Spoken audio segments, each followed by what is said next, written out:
نبی اکرم صلی اللہ تعالیٰ علیہ وآلہ وسلم نے فرمایا، بہت سے ایسے لوگ جن کے بال بکھرے ہوتے ہیں اور اگر وہ مانگنے والے نہیں ہوتے، جیسے آج کل گلی بازاروں میں بھکاری ہیں، مانگنے والے پیشہ ور بھکاری وہ نہیں ہوتے، فرمایا ان کے بال بکھرے ہوتے ہیں، اگر وہ کسی کے دروازے پر آ جائے نا کچھ لینے کے لیے تو لوگ ان کی غربت کی وجہ سے، ان کی سادگی کی وجہ سے نا لوگ ان کو اپنے دروازے سے دور کر دیتے ہیں،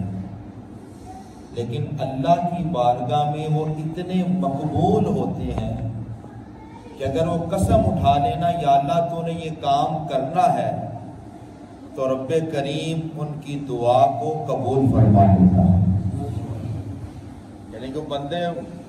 ایسے سادہ ہیں کہ لوگ انہیں اپنے پاس نہ بٹھائیں،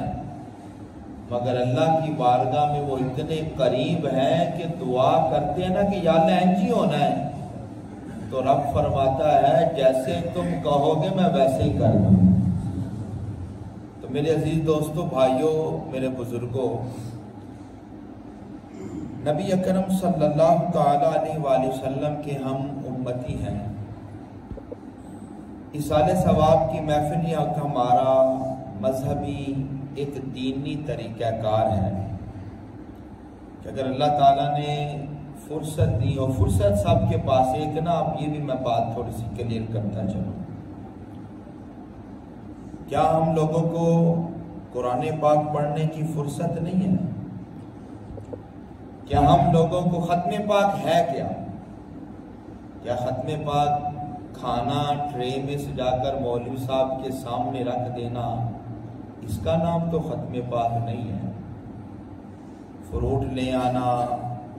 اس کا نام بھی کوئی ختم پاک نہیں ہے کہ ہم کہیں کہ بھئی کھانا بنائیں گے 7 رنگیا تو ختم پاک ہوگا، مہنگا فروٹ لائیں گے تو ختم پاک ہوگا۔ میرے دوستو، سادہ پانی کا گلاس اگر پاس وہ بھی نہیں نا تو ختم پاک پھر بھی ہو جائے گا۔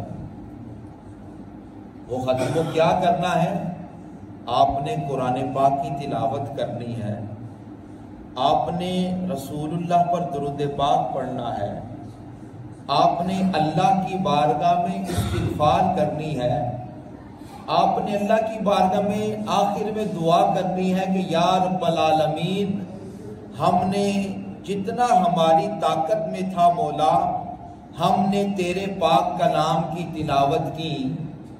جتنا ہمارے بس میں تھا ہم نے تیرے نبی پر درود و سلام بھیجا، جتنا ہمارے بس میں تھا میرے مولا ہم نے بیٹھ کر استغفار کیا، جتنا ہمارے بس میں تھا میرے مولا کریم ہم نے نوافل ادا کیے، جتنا ہی پاس طاقت تھی مولا ہم نے اتنا صدقہ و خیرات کر دیا۔ یا باری تعالیٰ تیری بارگاہ میں دعا کرتے ہیں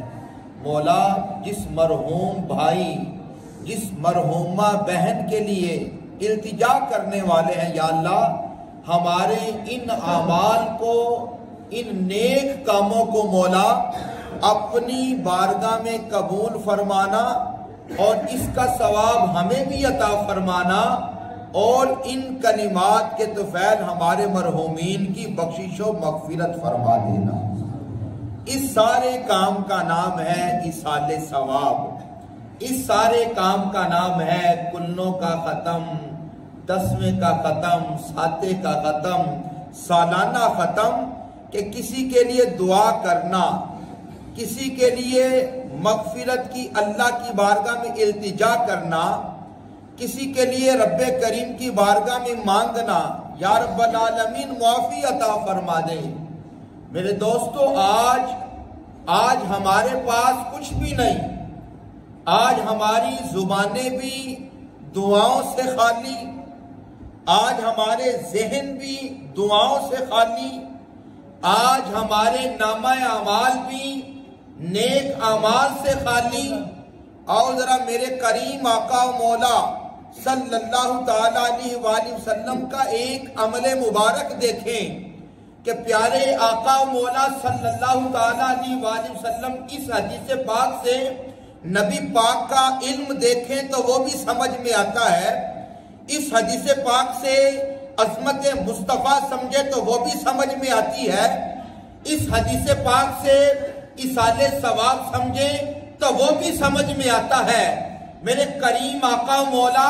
صلی اللہ تعالیٰ علیہ وآلہ وسلم ایک قبرستان سے ایک جگہ سے گزرے تو 2 قبروں پر عذاب ہو رہا تھا۔ نبی دو جہاں صلی اللہ تعالیٰ علیہ وآلہ وسلم نے فرمایا، اے میرے صحابہ، ان قبر والوں پر عذاب ہو رہا ہے۔ میرے دوستو، اب وہ لوگ جو کہتے ہیں کہ آمینہ کے لال کو نبی پاک صلی اللہ تعالیٰ علیہ وآلہ وسلم کو کل کا پتہ نہیں، رسول اللہ کو یہ نہیں پتا قبر میں کیا ہوگا، اور بھائی قبر کے اندر اگر کسی کو تکلیف ہو رہی ہے، قبر کے اندر کسی پر کوئی سختی ہے یا آرام ہے، میرے کریم آقا کو ان کی نگاہ کا یہ عالم ہے، میرے کریم آقا قبر سے گزرتے ہیں تو میرے کریم آقا جان لیتے ہیں کہ قبر کے اندر عذاب ہو رہا ہے یا اللہ کی رحمت اتر رہی ہے۔ پھر آگے نبی پاک صلی اللہ تعالیٰ علیہ وآلہ وسلم نے فرمایا، یہ تھا میرے کریم آقا کا قبر کے اندر جو احوال ہیں ان کا علم۔ اب میرے کریم آقا کو ماضی کا کتنا علم ہے؟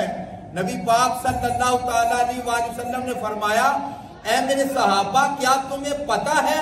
کہ ان پر یہ سختی کس وجہ سے آئی؟ یا رسول اللہ کس وجہ سے آئی؟ میرے کریم آقا نے فرمایا کہ ان میں سے ایک بندہ چغلی کیا کرتا تھا،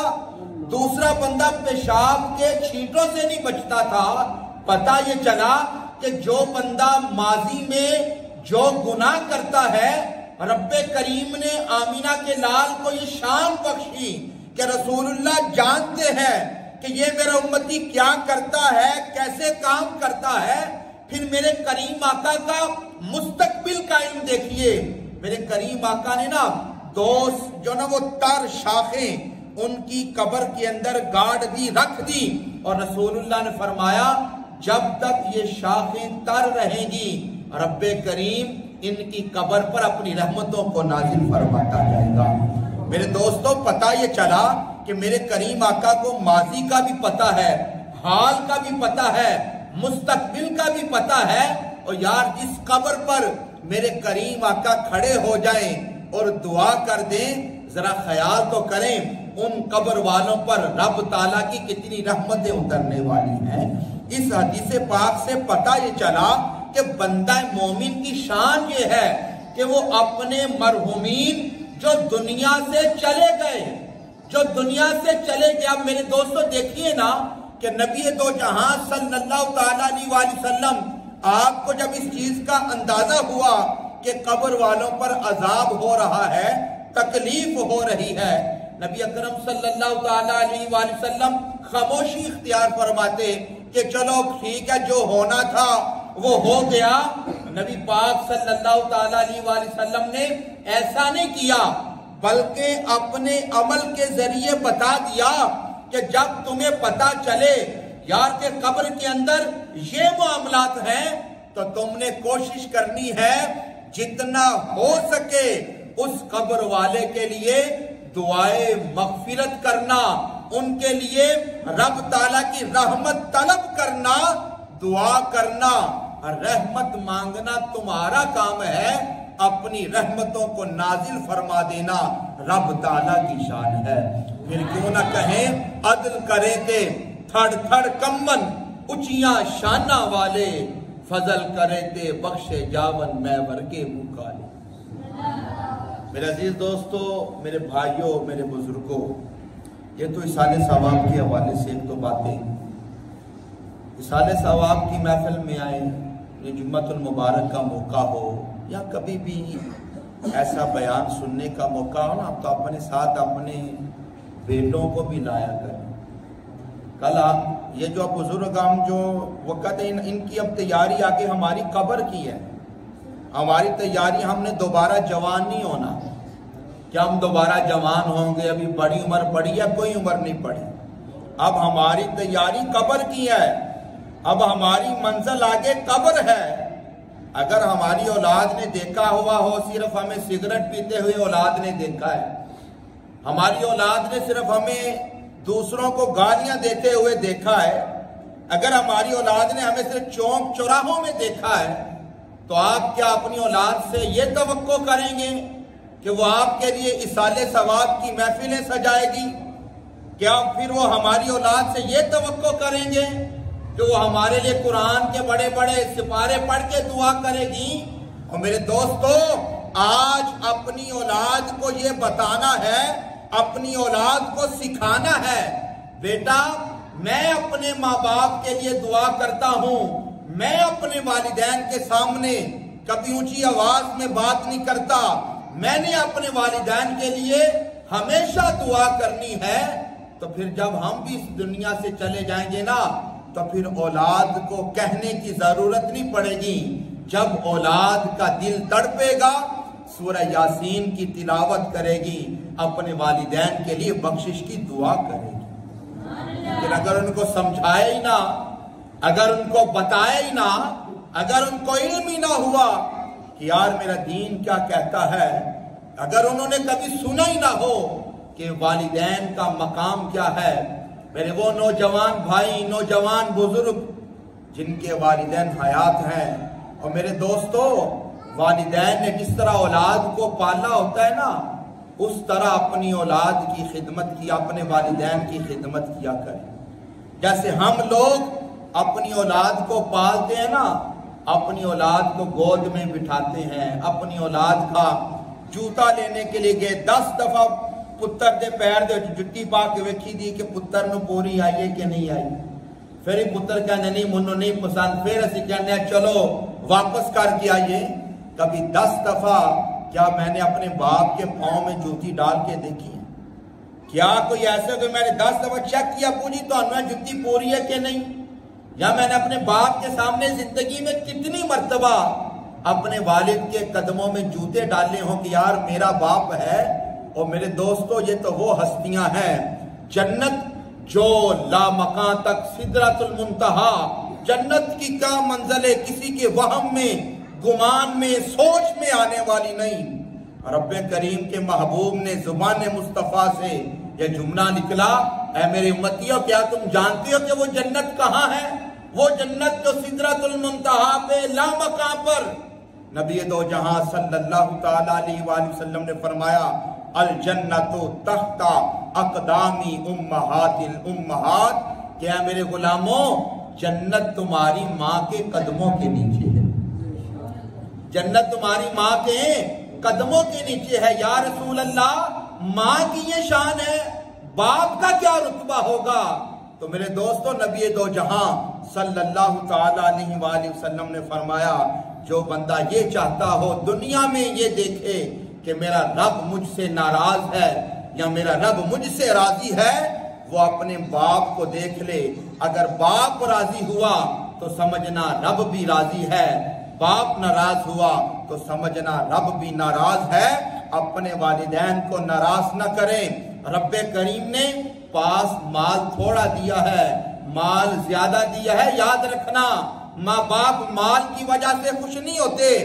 آدمی سمجھتا یار بڑے پیسے خرچوں گا تو پھر ماں باپ راضی ہوں گے۔ تم اپنے والدین کے پاس بیٹھا تو کرو، والدین کی باتیں تو سنا کرو۔ ارے ماں باپ تو وہ ہستیاں ہوتی ہیں کہ یہ ڈاکٹر کے پاس جائے نا تو انہیں پتا ہو میرے پتر دے کول پیسے نہیں تے ماں خود ہی کہندے دیئے ڈاکٹر صاحب دوائی سستی دینا،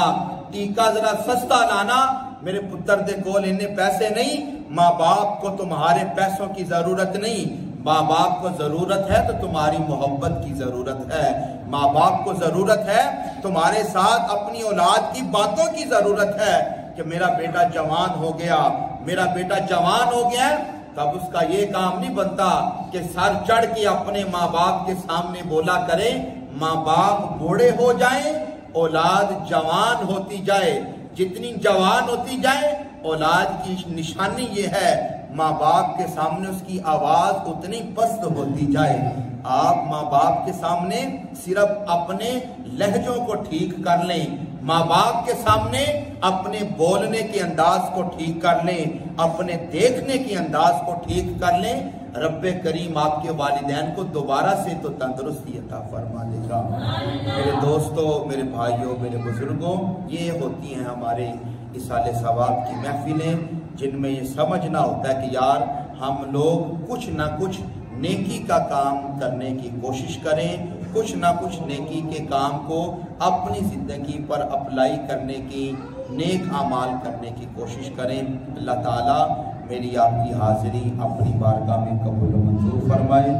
آمین۔ وآخر دعوانا